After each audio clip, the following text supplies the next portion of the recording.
Hoje nós vamos introduzir o Evangelho de Jesus Cristo narrado por Marcos. Dentro da compilação da Bíblia Sagrada, o Evangelho de Marcos é o segundo dos evangelhos. O primeiro, nós já passamos capítulo por capítulo, o Evangelho segundo Mateus e agora o Evangelho segundo Marcos. Apesar de ter sido o segundo na ordem da montagem bíblica, a maioria dos estudiosos acredita que esse foi o primeiro evangelho dos 4 a ser escrito, em termos cronológicos.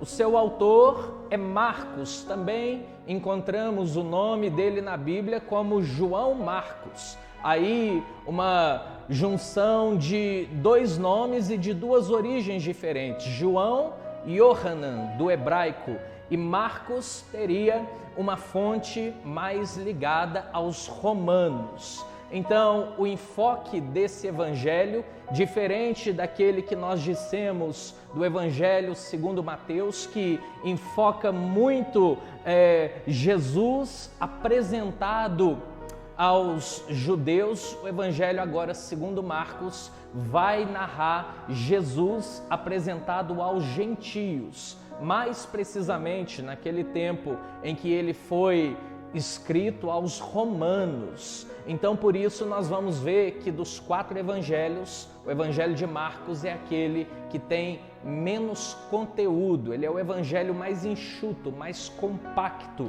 Você não vai ver, por exemplo, genealogias, como nós vimos em Mateus, como veremos em Lucas. Por quê? Porque isso tem pouca importância para os romanos, para os gentios. Quem se liga muito à genealogia são os judeus, talvez os gregos, por serem povos mais intelectuais. Os romanos são povos que têm um apelo mais prático, eles gostam de ver mais as coisas acontecendo. Por isso, nós vamos ver que no Evangelho de Marcos há menos explicações e mais enfoque prático. Nós vamos ver milagres extraordinários que o Senhor Jesus realizou de uma forma muito prática. Nós veremos também que Marcos vai fazer umas narrativas de algumas explicações de termos hebraicos, o que, por exemplo, Mateus dispensa, porque o seu enfoque era justamente mais voltado para os judeus. Agora em Marcos há o alcance do evangelho para os gentios. Há quem diga também que o Evangelho de Marcos poderia ser descrito como o Evangelho de Pedro, Simão Pedro, porque esse o chama de filho, um filho espiritual. Na sua primeira carta, capítulo 5, versículo 13, ele chama Marcos de seu filho, um filho na fé.